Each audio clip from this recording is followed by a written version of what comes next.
6.0. Procesos gravitacionales, la fuerza de la gravedad. La superficie de la Tierra nunca es perfectamente plana, sino que consiste en laderas de muchas variedades diferentes. Algunas son empinadas y escarpadas, otras son moderadas o suaves. Algunas son largas y graduales, otras cortas y abruptas. Las laderas pueden estar cubiertas de un manto de suelo y vegetación o consistir en roca estéril y escombros. En conjunto, las laderas son los elementos más comunes de nuestro paisaje físico. Algunas laderas pueden parecer estables e invariables, pero la fuerza de la gravedad hace que los materiales se desplacen pendiente abajo. En un extremo, el movimiento puede ser gradual y prácticamente imperceptible. En el otro puede consistir en un flujo ruidoso de derrubios o una estruendosa avalancha de rocas. Los deslizamientos de tierra son un peligro natural en todo el mundo. Cuando estos procesos peligrosos llevan a la pérdida de vidas y propiedades, se convierten en desastres naturales. 6.1. Un desastre provocado por un deslizamiento en Perú. Periódicamente oímos noticias que relatan los detalles terroríficos, y a veces siniestros, de los deslizamientos de tierras. El 31 de mayo de 1970 se produjo uno de estos sucesos cuando una avalancha gigantesca de rocas enterró a más de 20.000 personas de Yungay y Ranrairca, Perú, figura 1. Hubo pocas advertencias del desastre inminente, empezó y finalizó en cuestión de minutos. La avalancha se inició a unos 14 kilómetros de Yungay, cerca de la cima de 6.700 metros del Nevado Huascarán, el pico más elevado de los Andes peruanos. Desencadenado por el movimiento de tierra de un fuerte terremoto a poca distancia de la costa, se produjo el desprendimiento de una enorme masa de roca y hielo de la escarpada cara norte de la montaña. Después de precipitarse casi 1 kilómetro, el material quedó pulverizado tras el impacto, e inmediatamente empezó a descender impetuosamente por la ladera de la montaña convertido en un fluido, debido al aire atrapado y al hielo fundido. Los derrubios que caían arrancaron desatados millones de toneladas de derrubios adicionales conforme descendían ladera abajo con estruendo. Se generaron vientos huracanados a medida que el aire comprimido escapaba de debajo de la masa de la avalancha produciendo un ruido atronador y despejando las laderas cercanas de vegetación. Aunque el material seguía una garganta previamente erosionada, una porción de los derrubios saltó un puente de roca de unos 200 a 300 metros que había protegido Yungay de acontecimientos similares en el pasado y enterró la ciudad entera. Después de destruir otro pueblo en su camino, Ranrairca, la masa de derrubios alcanzó por fin el fondo del valle. Allí su ímpetu le permitió atravesar el río Santa Ana y ascender decenas de metros de la pared del valle en el lado opuesto. Este no fue el primer desastre de este tipo que ocurrió en la región, y probablemente no será el último. Tan solo hace 8 años, una avalancha menos espectacular, pero devastadora, se cobró las vidas de unas 3.500 personas en un valle densamente poblado situado en la base de la montaña. Por fortuna, movimientos de masas como el que se acaba de describir son infrecuentes y solo ocasionalmente afectan a un gran número de personas. 6.2. Procesos gravitacionales y desarrollo de las formas del terreno. Los deslizamientos de tierra son ejemplos espectaculares de acontecimientos geológicos fundamentales denominados procesos gravitacionales. Por procesos gravitacionales se entienden los movimientos pendiente abajo de roca, regolito y suelo, bajo la influencia directa de la gravedad. Se diferencian de los procesos erosivos que se examinarán en los capítulos siguientes porque los procesos gravitacionales no precisan un medio de transporte como el agua, el viento o el hielo de los glaciares. 6.2.1. Papel de los procesos gravitacionales. En la evolución de la mayoría de las formas del paisaje, los procesos gravitacionales constituyen la etapa consecutiva a la meteorización. En sí misma, la meteorización no produce formas significativas de paisaje. Estas se desarrollan conforme los productos de la meteorización son retirados de los lugares donde se originaron. Una vez que la meteorización debilita y disgrega la roca, los procesos gravitacionales transfieren los derrubios pendiente abajo, donde una corriente, que actúa como una cinta transportadora, normalmente se los lleva. Aunque puede haber muchas paradas intermedias a lo largo del camino, el sedimento acaba por ser transportado a su destino final, el mar. Los efectos combinados de los procesos gravitacionales y las aguas de escorrentía producen valles fluviales, que son los paisajes más comunes y llamativos de la Tierra. Si solo las corrientes fueran responsables de la creación de los valles por los que fluyen, aquellos serían muy estrechos. Sin embargo, el hecho de que la mayoría de los valles fluviales sean más anchos que profundos es una fuerte indicación de la importancia de los procesos gravitacionales con respecto al suministro de material a las corrientes. Esto se pone de manifiesto en el Gran Cañón. Las paredes del cañón se extienden bastante más allá del río Colorado debido a la transferencia de derrubios meteorizados pendiente abajo hacia el río y sus afluentes por procesos gravitacionales. De esta manera, las corrientes y los procesos gravitacionales se combinan para modificar y esculpir la superficie. Por supuesto, los glaciares, las aguas subterráneas, las olas y el viento son también agentes importantes en el modelado de las formas y desarrollo de los paisajes. 6.2.2. Las pendientes cambian con el tiempo. Está claro que si tienen que producirse procesos gravitacionales, debe haber pendientes por las que las rocas, el suelo y el regolito puedan descender. Los procesos volcánicos y de formación de montañas de la Tierra son los que producen estas pendientes a través de cambios esporádicos en las elevaciones de las masas continentales y el fondo oceánico. Si los procesos dinámicos internos no produjeran continuamente regiones con mayores elevaciones, el sistema que mueve los derrubios a cotas menores iría perdiendo velocidad de manera gradual y acabaría desapareciendo. Los procesos gravitacionales más rápidos y espectaculares tienen lugar en zonas montañosas accidentadas y geológicamente jóvenes. Los ríos y los glaciares erosionan rápidamente las montañas recién formadas y las convierten en regiones caracterizadas por pendientes escarpadas e inestables. En lugares como estos se producen los deslizamientos de tierra masivos y destructivos, como el desastre de Yungay. Cuando disminuye la formación de montañas, los procesos gravitacionales y erosivos rebajan el terreno. Con el tiempo, las pendientes escarpadas y accidentadas de las montañas dan lugar a un terreno menos pronunciado, más suave. Por tanto, a medida que el paisaje envejece, los procesos gravitacionales masivos y rápidos dan lugar a movimientos pendiente abajo más pequeños, menos espectaculares.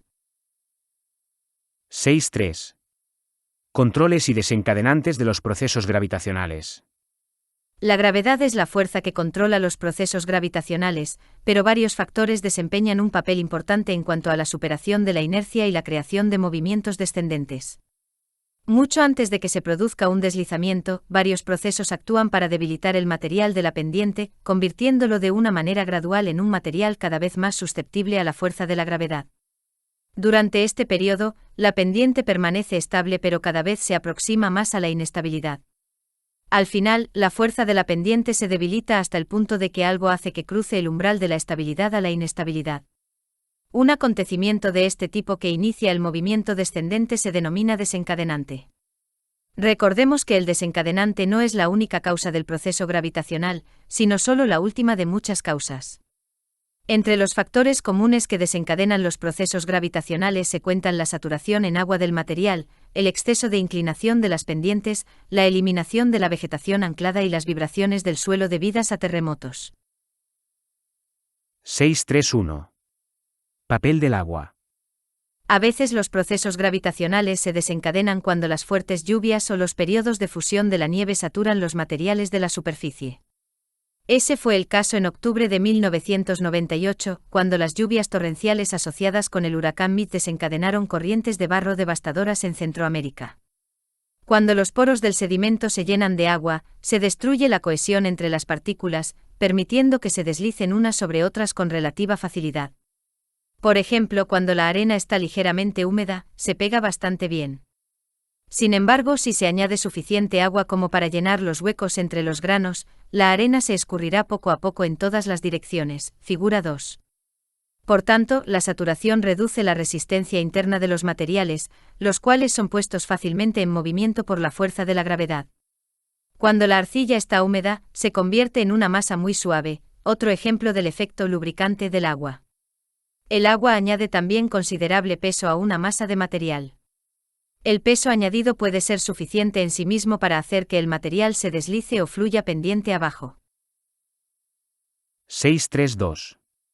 Pendientes sobreempinadas. El exceso de pendiente es otra causa de muchos movimientos de masa. En la naturaleza hay muchas situaciones en las que hay exceso de pendiente.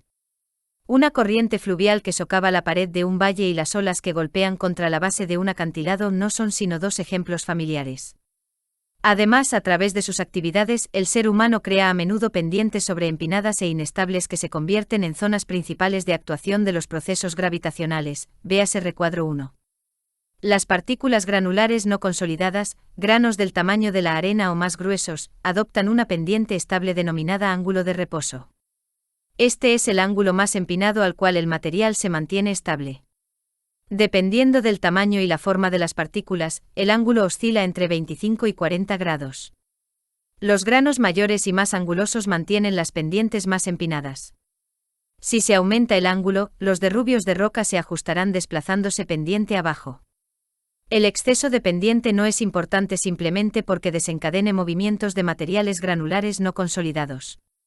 Produce también pendientes inestables y movimientos de masa en suelos cohesivos, en regolito y en roca viva. La respuesta no será inmediata como en el caso del material granular suelto, pero antes o después, uno o más procesos gravitacionales eliminarán la pendiente excesiva, restaurando su estabilidad. 6.3.3. Eliminación de la vegetación. Las plantas protegen contra la erosión y contribuyen a la estabilidad de las pendientes, porque sus sistemas radiculares unen el suelo y el regolito. Además, las plantas protegen la superficie del suelo de los efectos erosivos del impacto de las gotas de lluvia. Donde faltan plantas, se potencian los procesos gravitacionales, en especial si las pendientes son empinadas y el agua abundante. Cuando se elimina el anclaje de la vegetación, como consecuencia de los incendios forestales o de la actividad del hombre, tala de árboles, agricultura o urbanización, los materiales de superficie suelen desplazarse pendiente abajo. Un ejemplo insólito que ilustra el efecto fijador de las plantas se produjo hace varias décadas en las empinadas pendientes próximas a Menton, Francia. Los agricultores sustituyeron olivos, que tiene raíces profundas, por una cosecha económicamente más rentable, pero de raíces superficiales, los claveles. Cuando se desplomó la pendiente menos estable, el corrimiento de tierra se cobró 11 vidas. En julio de 1994, un gran incendio azotó la montaña Storm King, al oeste de Glenwood Springs, Colorado, y eliminó la vegetación de las pendientes. 2 meses después, las fuertes lluvias originaron numerosas corrientes de derrubios, una de las cuales bloqueó la Interestatal 70 y amenazó con hacer un dique en el río Colorado. Un tramo de 5 kilómetros de la autopista quedó inundado con toneladas de rocas, barro y árboles quemados. El cierre de la Interestatal 70 supuso retrasos costosos en esta autopista principal. Tras los extensos incendios acaecidos en el verano de 2000, tipos parecidos de procesos gravitacionales amenazan las autopistas y otras ampliaciones cercanas a las laderas devastadas por el fuego en el oeste de Estados Unidos. Además de eliminar las plantas que fijan el suelo, el fuego puede fomentar los procesos gravitacionales de otras maneras. Después de un incendio forestal, la parte superior del suelo se vuelve seca y suelta. Como consecuencia, incluso con un tiempo seco, el suelo tiende a descender por las pendientes empinadas. Además, el fuego también puede cocer el suelo y crear una capa repelente al agua a poca profundidad. Esta barrera casi impermeable impide o reduce la infiltración del agua, lo cual se traduce en un aumento de la escorrentía superficial durante las lluvias. La consecuencia puede ser la aparición de torrentes peligrosos de barro viscoso y derrubios rocosos. 6.3.4. Terremotos como desencadenantes. En una zona pueden existir durante mucho tiempo condiciones favorables para los procesos gravitacionales sin que se produzca movimiento alguno. A veces es necesario un factor adicional para desencadenar el movimiento. Entre los desencadenantes más importantes y espectaculares se encuentran los terremotos. Un terremoto y sus réplicas pueden desalojar volúmenes enormes de roca y de material no consolidado. El acontecimiento ocurrido en los Andes peruanos, descrito al principio de este capítulo, es un ejemplo trágico. Deslizamientos desencadenados por el terremoto Northridge. En enero de 1994 un terremoto azotó la región de Los Ángeles, al sur de California. Bautizado por su epicentro en la localidad de Northridge, el acontecimiento de una magnitud de 6,7 produjo pérdidas estimadas en $20.000 millones. Algunas de estas pérdidas fueron el resultado de miles de deslizamientos en una zona de 10.000 metros cuadrados que se pusieron en movimiento a causa del sismo. En la mayoría de casos se trató de caídas y deslizamientos de rocas superficiales, pero algunos fueron mucho mayores y llenaron los fondos del cañón de un revoltijo de suelo, rocas y derrubios vegetales. Los derrubios de los fondos del cañón crearon una amenaza secundaria porque podían movilizarse durante las tormentas y crear corrientes de derrubios. Las corrientes de este tipo son comunes y suelen resultar desastrosas al sur de California. Los procesos gravitacionales desencadenados por el terremoto Northridge destruyeron docenas de hogares y causaron grandes daños en carreteras, gaseoductos y la maquinaria de los pozos en los campos de petróleo.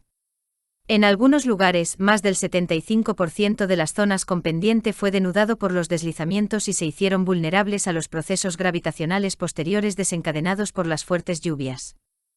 Licuefacción. El intenso temblor de tierra durante los terremotos puede provocar que los materiales superficiales saturados en agua pierdan su resistencia y se conviertan en masas que fluyen parecidas a los fluidos. Este proceso, denominado licuefacción, fue una de las causas principales de los daños a la propiedad en Einkari, Alaska, durante el impresionante terremoto de Viernes Santo en 1964. 635. ¿Deslizamientos sin desencadenantes? Los procesos gravitacionales rápidos requieren siempre algún tipo de desencadenante como las fuertes lluvias o un terremoto. La respuesta es no, esos acontecimientos a veces ocurren sin ningún desencadenante. Por ejemplo, la tarde del 9 de mayo de 1999, un deslizamiento provocó la muerte de 10 excursionistas e hirió a otros muchos en el Parque Estatal Sacred Falls cerca de Hauula en la costa septentrional de Oahu, Hawái. El trágico acontecimiento tuvo lugar cuando una masa de roca de la pared de un cañón descendió 150 metros por una pendiente casi vertical al fondo del valle. Debido a cuestiones de seguridad, el parque se cerró para que los especialistas en deslizamientos del US Geological Survey pudieran investigar el lugar.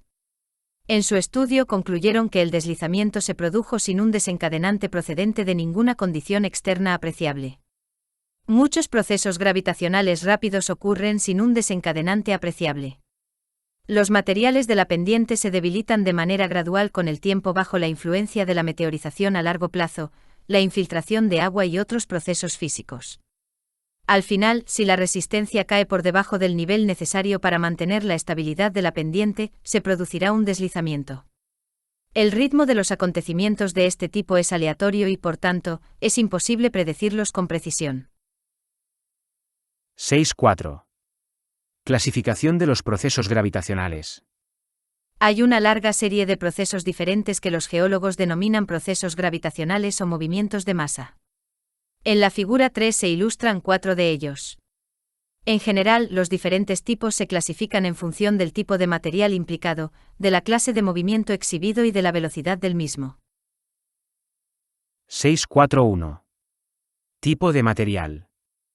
La clasificación de los procesos gravitacionales en función del material implicado en el movimiento depende de si la masa descendente empezó como un material no consolidado o como sustrato de roca. Si el suelo y el regolito son dominantes, se utilizan términos como derrubios, barro o tierra en la descripción. Por el contrario, cuando se desprende y se desplaza pendiente abajo una masa rocosa, el término roca será parte de la descripción. 6.4.2. Tipo de movimiento. Además de caracterizar el tipo de material implicado en un acontecimiento del movimiento de masa, también puede ser importante cómo se mueve el material. En general, la clase de movimiento se describe como desprendimiento, deslizamiento o flujo. Desprendimiento. Cuando el movimiento implica la caída libre de fragmentos sueltos de cualquier tamaño, se denomina desprendimiento. El desprendimiento es una forma común de movimiento en pendientes que son tan empinadas que el material suelto no puede mantenerse sobre la superficie. La roca puede desprenderse directamente hacia la base de la pendiente o moverse en una serie de saltos y rebotes sobre otras rocas a lo largo del camino. Muchos desprendimientos se producen cuando los ciclos de congelación y deshielo, o la acción de las raíces de las plantas, o ambas cosas, debilitan tanto las rocas que interviene la gravedad. Aunque hay señales a lo largo de afloramientos rocosos que en las carreteras advierten de desprendimientos de roca, pocos de nosotros hemos sido realmente testigos de esos acontecimientos. Sin embargo, ocurren de verdad. Así, el desprendimiento ocurrido la mañana del 9 de mayo de 2003, en el cañón Glenwood de Colorado interrumpió temporalmente el tráfico en dirección este y en dirección oeste de la Interestatal 70. Grandes rocas de hasta 4 metros cúbicos cayeron sobre la carretera. Una masa de roca del tamaño de un coche cruzó rebotando toda la autopista y acabó reposando en el canal del río Colorado. Por fortuna, no hubo heridos graves. Los desprendimientos son la forma fundamental por la que se crean y mantienen las pendientes de talud. A veces los desprendimientos pueden desencadenar otras formas de movimientos pendiente abajo. Por ejemplo, recordemos que el desastre de Yungay, descrito al principio del capítulo, se inició por el desprendimiento de una masa de material en caída libre desde la cima casi vertical del Nevado Huascarán. Deslizamiento. La mayoría de los procesos gravitacionales se describe como deslizamiento. Los deslizamientos se producen cuando el material se mantiene bastante coherente y se mueve a lo largo de una superficie bien definida. A veces la superficie es una diaclasa, una falla o un plano de estratificación que es aproximadamente paralelo a la pendiente. Sin embargo, en el caso del movimiento denominado desplome, el material descendente se mueve en masa a lo largo de una superficie de ruptura curva. Llegados a este punto es necesaria una nota de aclaración. A veces la palabra deslizamiento se utiliza como sinónimo de corrimiento de tierras. Debe indicarse que aunque muchas personas, los geólogos incluso, la utilizan, esta última expresión carece de una definición específica en geología. Más bien, debe considerarse un término popular no técnico que describe todas las formas perceptibles de procesos gravitacionales, entre ellas las formas en las que no se producen deslizamientos. Flujo. El tercer tipo de movimiento común para los procesos gravitacionales se denomina flujo. El flujo se produce cuando el material se desplaza pendiente abajo en forma de un fluido viscoso. La mayor parte de los flujos está saturada de agua y se mueve normalmente siguiendo una forma de lengua o lóbulo. 643. Velocidad de movimiento. El acontecimiento descrito al principio de este capítulo implicaba claramente un movimiento rápido. La roca y los derrubios se movían pendiente abajo a velocidades que superaban en mucho los 200 km por hora. Este tipo de movimiento de masa más rápido se denomina avalancha de rocas. Muchos investigadores creen que las avalanchas de roca, como la que se produjo en el paisaje de la figura 4, deben flotar literalmente en el aire, conforme desciende pendiente abajo. Es decir, se producen velocidades elevadas cuando el aire queda atrapado y comprimido debajo de la masa de derrubios que se precipita, permitiendo que se mueva como una lámina flexible y elástica a través de la superficie. La mayoría de los movimientos de masa, sin embargo, no se desplaza con la velocidad de una avalancha de rocas.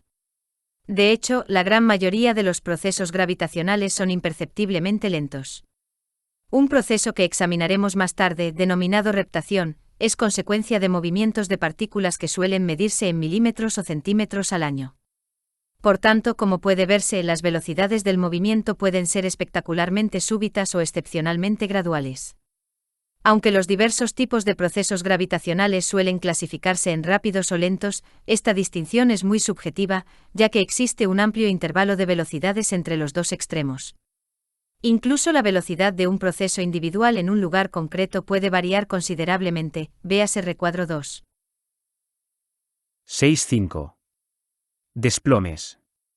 Se entiende por desplome el deslizamiento hacia abajo de una masa de rocas o de material no consolidado que se mueve como una unidad a lo largo de una superficie curva, figura 5.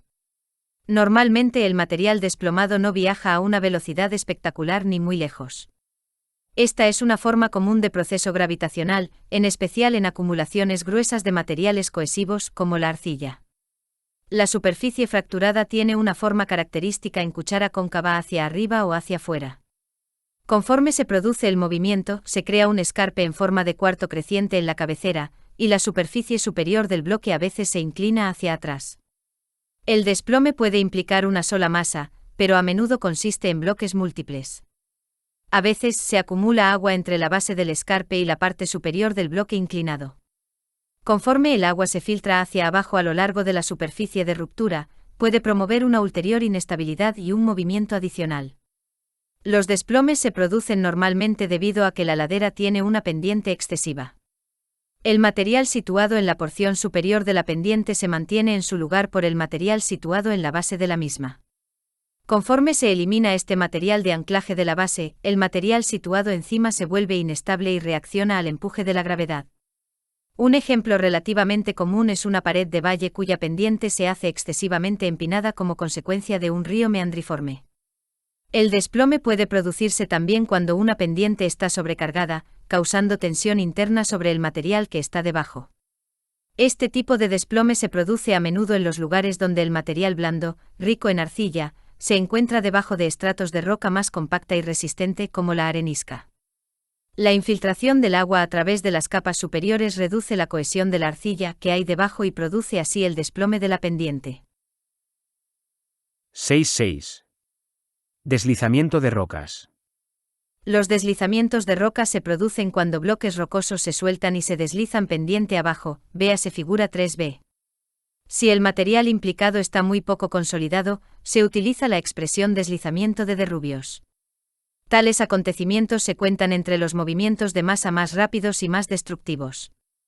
Normalmente los deslizamientos de roca tienen lugar en un ambiente geológico donde los estratos rocosos están inclinados, o donde hay diaclasas y fracturas paralelas a la pendiente.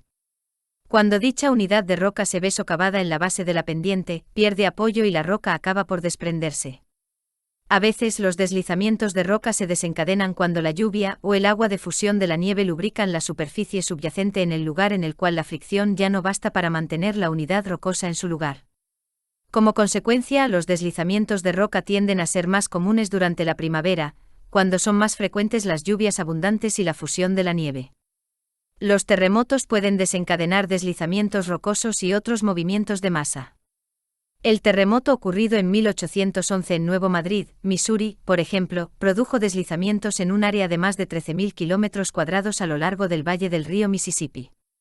Un ejemplo más reciente se produjo el 17 de agosto de 1959, cuando un intenso terremoto iniciado al este del Parque Nacional Yellowstone desencadenó un deslizamiento masivo en el cañón del río Madison en el suroeste de Montana, figura 6. En cuestión de momentos, se deslizó en el cañón una cantidad calculada en 27 millones de metros cúbicos de roca, suelo y árboles. Los derrubios obstruyeron el río y enterraron una carretera y una zona de acampada. Perecieron más de 20 campistas a quienes pilló desprevenidos. No muy lejos de aquella zona, se había producido 34 años antes el deslizamiento de rocas del Gros Ventre. El río Gros Ventre fluye hacia el oeste desde la parte más septentrional de la cordillera Wind River en el noroeste de Wyoming, a través del Parque Nacional Grand Teton, y acaba vaciándose en el río Snake. El 23 de junio de 1925, ocurrió en su valle un imponente deslizamiento de rocas, justo al este de la pequeña ciudad de Kelly. En el lapso de tan solo unos minutos, una gran masa de arenisca, lutita y suelo chocó contra el lado sur del valle, llevándose con él un denso pinar. El volumen de derrubios, que se calculó en 38 millones de metros cúbicos, creó un dique de 70 metros de alto en el río Gros Ventre. Debido a que este río se bloqueó por completo, se formó un lago. Este se llenó tan deprisa que una casa que había estado 18 metros por encima del río flotaba fuera de sus cimientos 18 horas después del deslizamiento. En 1927 el lago desbordó el dique, drenando en parte el lago y produciendo una devastadora inundación corriente abajo. ¿Por qué ocurrió el deslizamiento de rocas del Gros Ventre? Durante la primavera de 1925, el agua procedente de las intensas lluvias y de la fusión de las nieves se precipitó a través de la arenisca, saturando la arcilla de debajo. Dado que gran parte de la capa de arenisca había sido atravesada por el río Gros Ventre, la capa carecía prácticamente de apoyo en el fondo de la pendiente. Por fin la arenisca ya no pudo mantener su posición sobre la arcilla humedecida, y la gravedad empujó la masa hacia abajo por la ladera del valle. Las circunstancias en esta localización fueron tales que el acontecimiento fue inevitable. 6.7. Flujo de derrubios. El flujo de derrubios es un tipo relativamente rápido de proceso gravitacional que consiste en la fluencia de suelo y regolitos con abundante cantidad de agua, figura 3c. Los flujos de derrubios, denominados también coladas de barro, son fundamentalmente característicos de las regiones montañosas semiáridas, y son también comunes en las pendientes de algunos volcanes. Debido a sus propiedades fluidas, los flujos de derrubios suelen seguir los cañones y los cauces fluviales. En las áreas pobladas, los flujos de derrubios pueden plantear un riesgo significativo para la vida y las propiedades. 6.7.1. Flujos de derrubios en las regiones semiáridas. Cuando un aguacero o la fusión rápida de la nieve de una montaña crean una inundación súbita en una región semiárida, grandes cantidades de suelo y de regolito inundan los cauces de escorrentía próximos, debido a que normalmente hay poca vegetación que fije el material de superficie. El producto final es una lengua de lodo, suelo, roca y agua bien mezclados en movimiento. Su consistencia puede oscilar entre la del cemento húmedo y la de una mezcla no más espesa que el agua fangosa. La velocidad de flujo, por consiguiente, depende no solo de la pendiente, sino también del contenido en agua. Cuando son densos, los flujos de derrubios son capaces de transportar o empujar grandes cantos rodados, árboles e incluso casas con relativa facilidad. Los flujos de derrubios plantean un peligro serio al desarrollo en áreas de montaña relativamente secas como las del sur de California. La construcción de viviendas en las laderas de los cañones y la eliminación de la vegetación autóctona quemando los matorrales o de otras maneras han aumentado la frecuencia de esos acontecimientos destructivos. Además, cuando un flujo de derrubios alcanza el final de un cañón estrecho y empinado, se propaga hacia afuera, cubriendo el área que hay más allá de la boca del cañón con una mezcla de derrubios húmedos. Este material contribuye a la acumulación de depósitos en forma de abanico en las bocas de los cañones. Los abanicos se acumulan de una manera relativamente fácil, tienen a menudo bellas vistas y están cerca de las montañas, convirtiéndose en zonas preferidas para el desarrollo urbanístico. Debido a que los flujos de derrubios se producen solo de manera esporádica, la gente no suele ser consciente del riesgo potencial de estas zonas. Véase recuadro 3. 672. Lahares. Los flujos de derrubios compuestos principalmente de materiales volcánicos en los flancos de los volcanes se denominan lahares. La palabra se originó en Indonesia, una región volcánica que ha experimentado muchos de esos acontecimientos a menudo destructivos. Históricamente, los lahares han sido uno de los riesgos volcánicos más mortales. Pueden tener lugar tanto durante una erupción como durante el periodo de reposo del volcán.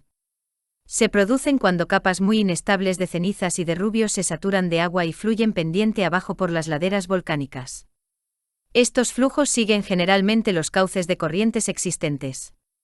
A menudo se desencadenan por las lluvias densas. Otros se inician cuando grandes volúmenes de hielo y nieve se funden por el calor que asciende a la superficie desde el interior del volcán o por los gases calientes y los restos casi fundidos emitidos durante una erupción violenta.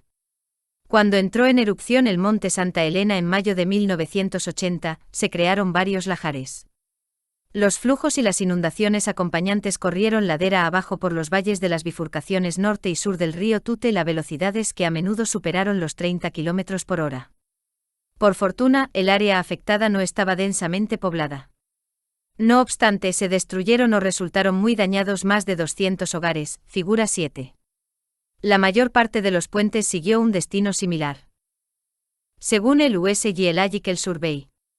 Aun después de viajar muchas decenas de kilómetros desde el volcán y mezclarse con agua fría, las coladas de barro mantenían temperaturas que oscilaban entre los 84 grados y los 91 grados. Indudablemente sus temperaturas eran más elevadas cuanto más cerca estaban del origen de la erupción.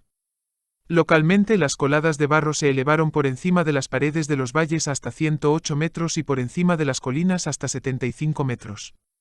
Según las huellas dejadas por las líneas de barro, la mayor profundidad de las coladas de barro osciló entre 9,9 y 19,8 metros. Finalmente, los lahares del área de drenaje del río Tutel transportaron más de 50 millones de metros cúbicos de material a los ríos Kaulitz y Columbia. Los depósitos redujeron temporalmente la capacidad transportadora del agua del río Kaulitz en un 85%, y se redujo la profundidad del cauce de navegación del río Columbia desde 12 metros a menos de 4 metros. En noviembre de 1985, se produjeron lahares durante la erupción del Nevado del Ruiz, un volcán de 5.300 metros de los Andes colombianos. La erupción fundió gran parte de la nieve y el hielo que cubrían los 600 metros superiores del pico, produciendo torrentes de derrubios, cenizas y lodos viscosos calientes. Los lahares se desplazaron hacia afuera del volcán, siguiendo los valles de 3 ríos crecidos por la lluvia que irradian desde la cima. El flujo que descendió hacia el valle del río Lagunilla fue el más destructivo. Devastó la ciudad de Armero a 48 kilómetros de la montaña. La mayoría de las más de 25.000 muertes causadas por el acontecimiento se produjeron en esta comunidad agrícola que en una ocasión fue próspera. Esos lahares también produjeron muertes y destrucción de propiedades en otros 13 pueblos situados dentro de la zona catastrófica que abarcó 180 kilómetros cuadrados. Aunque el Nevado del Ruiz arrojó explosivamente una gran cantidad de material piroclástico, lo que causó este desastre natural tan devastador fueron los lahares desencadenados por esta erupción.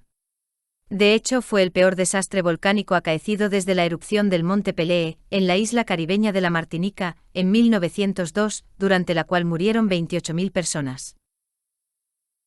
6.8. Flujos de tierra. Hemos visto que los flujos de derrubios suelen estar confinados a los cauces de las regiones semiáridas. Por el contrario, los flujos de tierra se forman más a menudo en las laderas de las colinas de las áreas húmedas durante épocas de precipitación abundante o de deshielo, véase figura 3D. Cuando el agua satura el suelo y el regolito de la ladera de una colina, el material puede desgajarse, dejando una cicatriz en la pendiente y formar una masa en forma de lengua o de lágrima que fluye pendiente abajo, figura 8. Los materiales más comúnmente implicados son ricos en arcilla y limo y contienen solo pequeñas proporciones de arena y granos más gruesos. El tamaño de los flujos de tierra oscila entre cuerpos de unos pocos metros de longitud, unos pocos metros de ancho y menos de 1 metro de profundidad y masas de más de 1 kilómetro de longitud, varios centenares de metros de anchura y más de 10 metros de profundidad. Dado que los flujos de tierra son bastante viscosos, en general se mueven más lentamente que los flujos de derrubios, más fluidos, descritos en la sección precedente. Se caracterizan por un movimiento lento y persistente y pueden permanecer activos durante periodos que oscilan entre días y años. Dependiendo del grado de inclinación de la pendiente y de la consistencia del material, las velocidades medidas oscilan desde menos de 1 milímetro al día hasta varios metros al día. A lo largo del periodo durante el cual son activos los flujos de tierra, el movimiento suele ser más rápido durante los periodos húmedos que durante las épocas más secas. Además de ocurrir como fenómenos de ladera aislados, los flujos de tierra tienen lugar normalmente en asociación con grandes desplomes. En esta situación, pueden verse como flujos en forma de lengua en la base del bloque de desplome, figura 5. 6.9. Movimientos lentos. Los movimientos del tipo de los deslizamientos de rocas, las avalanchas de rocas y los lahares son desde luego las formas más espectaculares y catastróficas de los procesos gravitacionales. Al comprobarse que estos acontecimientos matan a miles de personas, merecen un estudio intensivo, de manera que, mediante una prevención más eficaz, advertencias oportunas y mejores controles, pueda ayudarse a salvar vidas. Sin embargo, debido a su gran tamaño y a su naturaleza espectacular, nos dan una impresión falsa de su importancia como proceso gravitacional. De hecho, los movimientos súbitos son responsables del movimiento de menos material que la acción más lenta y mucho más sutil de la reptación. Mientras que los tipos rápidos de procesos gravitacionales son característicos de las montañas y las laderas empinadas de las colinas, la reptación tiene lugar en pendientes tanto empinadas como suaves y es, por tanto, mucho más general. 6.9.1. Reptación. La reptación es un tipo de proceso gravitacional que implica el movimiento descendente gradual del suelo y el regolito. Un factor que contribuye a la reptación es la expansión y contracción alternantes del material de superficie causadas por congelación y deshielo o por humectación y sequedad. Como se muestra en la figura 9, la congelación o la humectación elevan las partículas según un ángulo recto con respecto a la pendiente, y el deshielo o la sequía permiten que las partículas vuelvan a caer a un nivel ligeramente inferior. Cada ciclo, por consiguiente, mueve el material una cierta distancia colina abajo. Cualquier cosa que altere el suelo, como el impacto de las gotas de lluvia y las perturbaciones provocadas por las raíces de las plantas y los animales de madriguera, ayuda a la reptación. También se fomenta la reptación si el suelo se satura de agua. Después de una densa lluvia o del deshielo, el suelo saturado de agua puede perder su cohesión interna, permitiendo que la gravedad empuje el material pendiente abajo. Dado que la reptación es imperceptiblemente lenta, el proceso no puede observarse en acción. Lo que puede observarse, sin embargo, son los efectos de la reptación, inclinación de los cercados y los tendidos eléctricos y desplazamiento de los muros de contención, figura 10. 6.9.2. Solifluxión. Cuando el suelo está saturado de agua, la masa empapada fluye pendiente abajo a una velocidad de unos pocos milímetros o unos pocos centímetros diarios o anuales. Este proceso se denomina solifluxión, literalmente flujo del suelo. Es un tipo de proceso gravitacional común en los lugares en los que el agua no puede fugarse de la capa superficial saturada a través de la infiltración a niveles más profundos. Una capa dura de arcilla densa en el suelo, o una capa de lecho de rocas impermeable, pueden contribuir a la solifluxión. La solifluxión es también común en las regiones situadas por encima del permafrost. Se entiende por permafrost el suelo permanentemente helado que va asociado con los severos climas de la Tierra en los casquetes polares y la tundra, véase recuadro 4. La solifluxión puede considerarse como una forma de reptación en la cual el material no consolidado y saturado de agua se mueve lentamente pendiente abajo. Se produce en una zona situada por encima del permafrost denominada capa activa, que se funde a una profundidad aproximada de 1 metro durante el breve verano de las latitudes altas y se vuelve a congelar en invierno. Durante el verano, el agua es incapaz de percolar en la capa de permafrost impermeable situada debajo. Como consecuencia, la capa activa se satura y fluye lentamente. El proceso puede ocurrir en pendientes de tan solo 2 a 3 grados. Donde hay un manto bien desarrollado de vegetación, la lámina de solifluxión puede moverse en una serie de lóbulos bien definidos o en una serie de pliegues que se solapan en parte. 6.10. Deslizamientos submarinos. Como cabe imaginar, los procesos gravitacionales no están limitados al continente. El desarrollo de instrumentos de alta calidad que reproducen imágenes del fondo oceánico nos permite determinar que los procesos gravitacionales submarinos son un fenómeno común y extendido. Por ejemplo, en los estudios se revelan enormes deslizamientos submarinos en los flancos de la cadena hawaiana, así como a lo largo de la plataforma y el talud continentales de Estados Unidos.